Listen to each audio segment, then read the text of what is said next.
వైకుంఠ ఏకాదశి పర్వదినాన ఇక్కడ ఇచ్చేసినటువంటి భక్తులందరికీ కూడా వైకుంఠ ఏకాదశి శుభాకాంక్షలండి. ఈ రోజు వెంకటేశ్వర స్వామి ఆలయానికి రావడం చాలా సంతోషంగా అనిపించింది.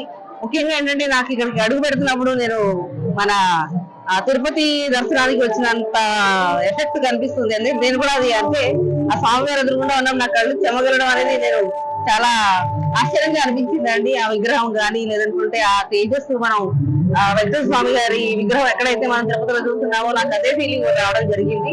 అలాగే ఈ రోజు మన ఈ టెంపుల్ లో మనం తిరుపతిలో మనకి 7 ద్వారాలు ఎలాగా అరేంజ్ చేస్తారో అలాగే ఈ రోజు విశిష్టంగా ఈ సంవత్సరం 7 ద్వారాలు అనేది కూడా అరేంజ్ చేయడం జరిగిందని చెప్పడం జరిగింది.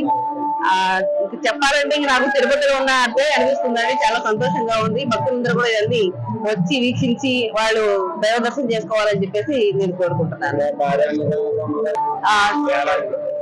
సాంస్కృతిక కార్యక్రమాలతో పాటు భారీ అన్నదాన సమారాధన కూడా ఏర్పాటు చేయడం జరిగిందనేసి విన్నానండి. అండ్ చాలా మంది కూడా అంటే ఇది నేను రావడం మొదటిసారి కూడా కాదు, ప్రతిసారి వచ్చిన కూడా అన్నదానం అనేది చేయడం జరుగుతుంది.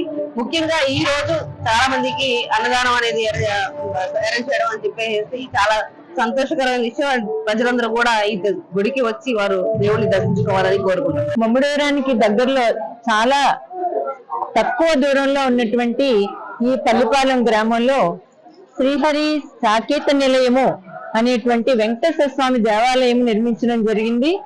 అయితే ఇక్కడ కూడా తిరుపతి వెళ్ళడానికి ప్రయాసపడాలి. తర్వాత 7 ద్వారాల నుంచి బయట గుమ్మం నుంచే మనం దేవుణ్ణి దర్శనం చేసుకోవడం జరుగుతుంది. కానీ ఇక్కడ చూసేటప్పటికి 7 ద్వారాలు 7 గడపలుండి ఆ చివరి గడప వరకు వెళ్ళి దేవుణ్ణి దర్శనం చేసుకునేటువంటి భాగ్యం ఇక్కడ దొరికింది. తర్వాత అక్కడ దేవుడి యొక్క విగ్రహాన్ని మనం చూడడానికి సరిపడి సమయం మనకి ఇవ్వరు. ఇక్కడ దేవుణ్ణి చూడడానికి మొత్తం ఆ పరిపూర్ణ విగ్రహాన్ని దర్శించుకుని ఆ పరిపూర్ణతని పొందాము అనేటువంటి భక్తులకి చాలా ఆహ్లాదం కలిగిస్తుంది. చాలా తృప్తిగా ఉంది. అందరూ పరిపూర్ణమైనటువంటి భక్తితో వచ్చి వెళ్తున్నారు. ఉదయం 4 గంటలకే ఈ ఆలయాన్ని తెరిచి అభిషేకాలు పూజలు నిర్వహించి స్వామిని ప్రత్యేకంగా గుడి చుట్టూ ప్రదక్షిణ చేయించి ఉత్తర ద్వారం ద్వారా తీసుకువెళ్ళడము, ఆ భగవంతుని కూడా భక్తులందరూ అనుసరించి ఆ భగవంతుని ద్వారా ఆయన వెళ్ళిన మార్గంలో భక్తులందరూ వెళ్ళి ఆ ఉత్తర ద్వారం ద్వారా ఆయన్ని దర్శించుకున్నటువంటి ఈ రోజు ముక్కోటి ఏకాదశి రోజున భక్తులందరూ కూడా పునీతులవుతున్నారు అని అనుకుంటున్నాము. తర్వాత ఇక్కడ శుభ్రతకి కూడా చాలా అందరూ కష్టపడి పనిచేసి ఎక్కడ పరిశుభ్రంగా ఉంచుతున్నారు. తర్వాత లక్షల కొలది జనం వస్తుంటే వాళ్ళందరినీ కూడా ఒక క్యూలో పంపించి ప్రతి ఒక్క భక్తుడికి కూడా భగవంతుని యొక్క అనుగ్రహం కలగాలని అందరూ కూడా ఇక్కడ చాలా కష్టపడి పనిచేస్తున్నారు. తర్వాత భోజనం కూడా ఎవరికి కూడా వచ్చిన వాళ్ళు దూరం నుంచి వచ్చినా దగ్గర నుంచి వచ్చినా కూడా వాళ్ళు ఎట్టి పరిస్థితుల్లోనూ వాళ్ళకి అలసట కలగకూడదని వాళ్ళకి భోజనం ఏర్పాటు చేశారు. అందుకని దైవానుగ్రహం కలిగింది. తర్వాత వాళ్ళకి కావలసినటువంటి ఆహారం కూడా లభించడం వల్ల వాళ్ళు చాలా తృప్తిగా వెళ్తున్నారు. తర్వాత ఇంకొకటి ఏమిటంటే ఇక్కడ కూడా 7 వారాలు ప్రదక్షిణ చేసి వాళ్ళ యొక్క భక్తుల యొక్క కోరికలను ఆ వెంకటేశ్వర స్వామి అనుగ్రహించడంతో జనాభా కూడా పెరిగి ఎక్కువ మంది ప్రతి శనివారం కూడా దర్శనానికి వస్తున్నారు. ఎంత మూల గ్రామం అయినప్పటికీ కూడా వెంకటేశ్వర స్వామి యొక్క కోరికల్ని నెరవేరుస్తున్నందువలన వెంకటేశ్వర స్వామి గురించి ఎంత దూరం నుంచి అయినా వచ్చి ఇక్కడ దర్శనం చేసుకుంటున్నారు. ఈ రోజు చాలా ఆనందంగా ఉంది. ఎక్కడో మేము తిరుపతి వెళ్ళలేదు అనే బాధ ఎవరికీ లేదు. తర్వాత ఆ దేవుణ్ణి చూస్తూ స్వామి మా అందరి గురించే ఈ పల్లెపాలెం వచ్చేసాడేమో ఈ రోజు తిరుపతి నుంచి మా దగ్గరికే పద్మావతి అలివేలమంగ సమేత వెంకటేశ్వర స్వామి ఈ గుడిలోకే వచ్చాడని చెప్పి మేమందరం కూడా భావిస్తున్నాము.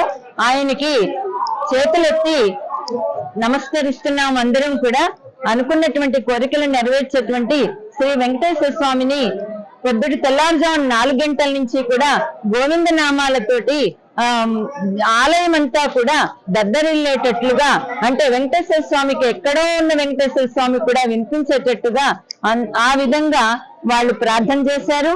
చాలా హ్యాపీగా ఉందండి. ఇక్కడ ఈ పల్లిపాలెం ఎవరు వచ్చినా కూడా చాలా అందరు ప్రతి శనివారం కూడా భోజనానికి ఇక్కడ ఏర్పాటు చేస్తున్నారు. చాలా ఆనందంగా ఉందండి. ముమ్మడివరం శివారు పల్లిపాలెం గ్రామం నందు శ్రీ హరిసాకేత మందిరం నందు వేంచేస్తున్న శ్రీ వెంకటేశ్వర స్వామి వారి యొక్క ఆలయం నందు తెల్లవారుజాము 4 గంటల నుంచి స్వామివారి యొక్క ముఖద్వారం నుంచి స్వామివారి యొక్క దర్శనం చేసుకోవడం, భక్తులు వేలాదిగా తరలి వచ్చి ఈ యొక్క దర్శనాన్ని చేసుకుంటున్నారు స్వామి. మరి ఈ ముఖద్వారం మరి అక్కడ పల్లిపాలెంలో మరి ఆలయ కమిటీ వారు ఏర్పాటు చేసినటువంటి ఈ యొక్క ముఖద్వారాలు కానీ అన్ని కూడా స్వామివారి ఉత్సవ విగ్రహాలు దర్శనం చేసుకోవడం, మరి స్వామివారిని చూసుకుంటూ లోపలికి వెళ్ళే భక్తులందరూ కూడా ఉదయం నుంచి అందరూ కూడా భక్తి పరవశంలో మునిగిపోయి ఉన్నారు స్వామి. మొత్తం అందరూ కూడా స్వామివారి యొక్క దర్శనం ఈ రోజు అత్యంత వైభవపేతంగా జరుగుతున్న స్వామి.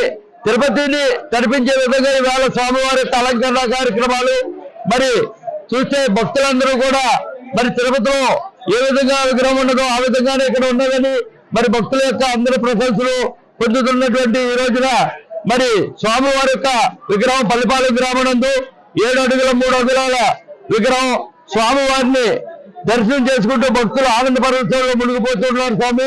ఒకటే మనకి అక్కడ అలాగే తిరుపతిలో ఏ విధంగా 7 ద్వారాల ద్వారా స్వామివారిని 7 కొండల స్వామిని చూస్తాము స్వామి, ఆ విధంగానే ఈ రోజు 7 ద్వారాలు పెట్టడం, స్వామివారి యొక్క దర్శనం చేయించడం కూడా జరుగుతున్న స్వామి.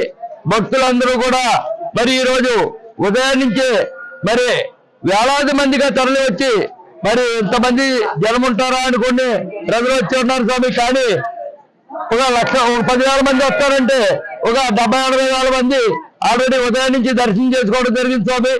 మరి చాలా ఆనందపట్లు వచ్చారు. ఇక్కడ ఆలయ కమిటీ వారు కూడా మంచి ఏర్పాటు చేసి ఉన్నారు స్వామి. అందరూ కూడా మరి ఆలయ కమిటీ వారు చేసినటువంటి ఏర్పాట్లు ప్రక్కన సాంస్కృతిక కార్యక్రమాలు, మరి వేరే ప్రక్కన అన్నదాన కార్యక్రమం, ఒక పక్క స్వామివారి యొక్క దర్శనం. స్వామివారి యొక్క దివ్యమంగళ స్వరూపాన్ని 2 కళ్ళతో చూస్తూ మరి భక్తులందరూ పరవశించిపోయే జనాల మరి అందరూ కూడా చాలా సుఖ సంతోషాలతో ఉండాలని మరి కమిటీ వారు ఏర్పాటు చేసి ఉన్నారు స్వామి. మరి ఇక్కడ ఈ ఆలయానికి మరో ప్రత్యేకత కూడా ఉన్నది స్వామి. ప్రతి శనివారం 7 శనివారాలు ఎవరైతే ప్రదక్షిణలు చేస్తూ మరి 7 శనివారాలు మరి 7 ప్రదక్షిణలు చేస్తారో వాళ్ళందరికీ కూడా చాలా మంది భక్తులు మా మనోభావాల స్వామి మా కుటుంబంలోనే ఒక పెళ్లి కార్యక్రమం, అలాగే నేను 2-3 గురించి మొక్కుకు 7 వారాలు తిరిగిన తర్వాత వారిద్దరు కూడా ఆరోగ్యం బాగోవడం, ఇటువంటి ఎన్నో కార్యక్రమాలు ఇక్కడ చూస్తూ ఉన్నాం స్వామి. అందరూ కూడా ఇటువంటి 7 శనివారాలు తిరిగి మరి స్వామివారి యొక్క ప్రదక్షిణ చేస్తూ స్వామివారిని ఎవరైతే మొక్కుంటారో వారి కోరికలన్నీ తీరుతాయని నమ్మకం ఇక్కడ ప్రజలందరూ ఏర్పడటంతో ప్రతి శనివారం కూడా వేలాది మంది జనం వచ్చి ఇక్కడ స్వామివారికి ప్రదక్షిణ చేయడం జరుగుతుంది స్వామి. మరిన్ని వీడియోస్ కోసం ఛానల్ ని సబ్స్క్రైబ్ చేయండి, లేటెస్ట్ అప్డేట్స్ కోసం వాట్సాప్ ఛానల్ ని ఫాలో చేయండి అండ్ లింక్ డిస్క్రిప్షన్ లో ఉంది.